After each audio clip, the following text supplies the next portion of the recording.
அன்பு நட்புகளுக்கு இனிய வணக்கம். இன்றைய திருக்குறளும் மென்பொருளும் அதிகாரம் நானுடைமை, குறள் எண் 1017. நாணால் உயிரை துறப்பர், உயிர் பொருட்டால் நான் துறவார் நான் ஆள்பவர். வெட்கத்துடன் வாழும் பெரியவர்கள் வெட்கக்கேடான செயல்கள் செய்வதற்கு பதில் தன்னுடைய இன்னுயிரை கூட துறந்து விடுவார்கள். அந்த உயிர் வாழ வேண்டும் என்பதற்காக வெட்கத்தை துறந்து வெட்கக்கேடான செயல்களை ஒருபோதும் செய்ய மாட்டார்கள். The great people who have shyness won't leave that shyness and for the sake of living. Rather, they will leave their life for the sake of shyness.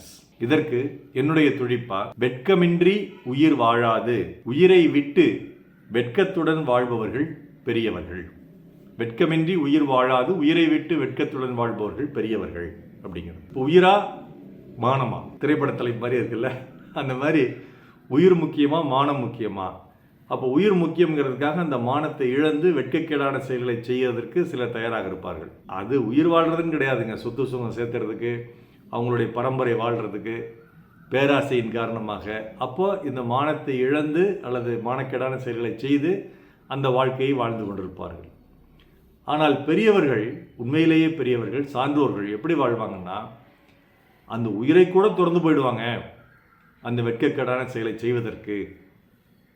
ஆனால் ஒருபோதும் அந்த உயிர் வாழ்வதற்காக வெட்கக்கேடான செயல்களை செய்ய மாட்டார்கள் அப்படின்னு ஏன் சொல்கிறார். பல இடங்களில் நம்ம படிச்சிருக்கோம், பார்த்துருக்கோம், கேட்டிருக்கோம்.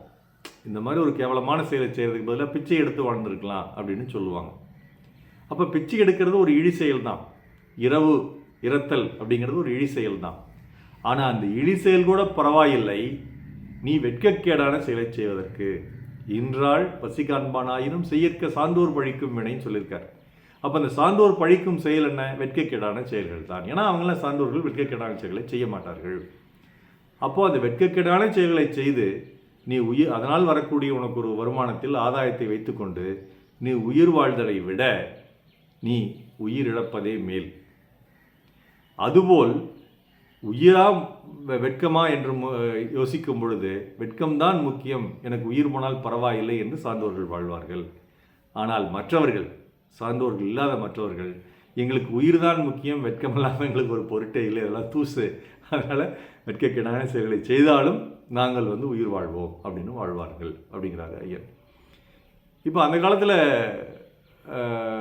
பாண்டிய நெடுஞ்செழியன் சிலப்பதிகாரத்தில் கண்ணகி வழக்குரைத்த காதையில் தான் கள்வன் என்று தெரிந்தவுடன் யானே கள்வன் அப்படின்னு சொல்லிட்டு கீழே விழுந்து செத்து போகிறான்.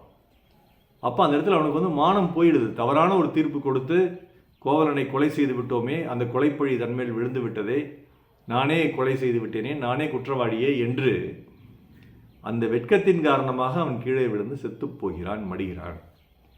தன் கணவன் செத்தவுடன் அவனுடைய மனைவியும் அரசியும் அவன் மேலேயே விழுந்து மடிந்து போகிறாள். அப்போ வெட்கக்கேடான செயல்கள் செய்வதற்கு பதிலாக அவன் நினச்சிருந்தா மன்னன் தான், நான் சொன்னதான் சரி, கண்ணகியின் தூக்கில் போடு அப்படின்னு சொல்லி போட்டிருக்கலாம். ஆனால் அவன் அப்படி செய்யலை.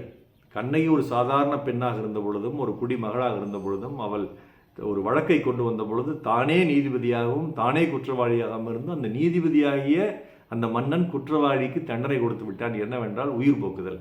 அதனால தான் அவன் உயிர் விட்டுட்டான். அந்த மாதிரி இந்த காலத்துலாம் கஷ்டங்க, இருக்க முடியாது, யாருமே இருக்க மாட்டாங்கன்னு சொல்ல போனால். அப்போது அந்த அளவுக்கு வேண்டாம், கொஞ்சம் உயிர்ப்புடன் வாழணும் இல்லையா? உயிர் போகிறத விட்டுருங்க, உயிர்ப்புடன் வாழ்கிறத எடுத்துங்க, அப்படி எடுத்துங்க. ஸோ வெட்கத்தை விட்டுட்டு நம்ம உயிர்ப்புடன் வாழ வேண்டுமா?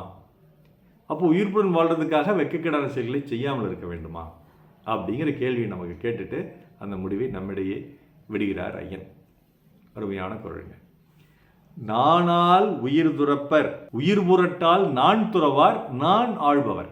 நான் ஆள்பவர், வெட்கத்தை ஆள்பவர்கள், வெட்கத்தை சிறப்பாக நினைப்பவர்கள், அவங்க ஒருபோதும் நாணத்துக்காக உயிரை கையில் பிடித்து கொண்டு வாழ மாட்டார்கள். உயிரை கையில் பிடித்து கொண்டு இருப்பதனால் நாணத்தை விட்டுவிட்டு வெட்கக்கேடான செயலை செய்ய மாட்டார்கள். நாள் சிறக்க நற்றமிழ் வாழ்த்துக்கள். மருத்துவர் ராமசெல்வரங்கம் ரிஷினி திரளை வெளியிடும் சிலம் கலக்குறிச்சி. நன்றி டாக்டர் செல்வகுரல் யூடியூப் சேனல் ஷேர் பண்ணுங்கள், லைக் பண்ணுங்கள், கமெண்ட் பண்ணுங்கள், சப்ஸ்கிரைப் பண்ணுங்கள். வணக்கம்.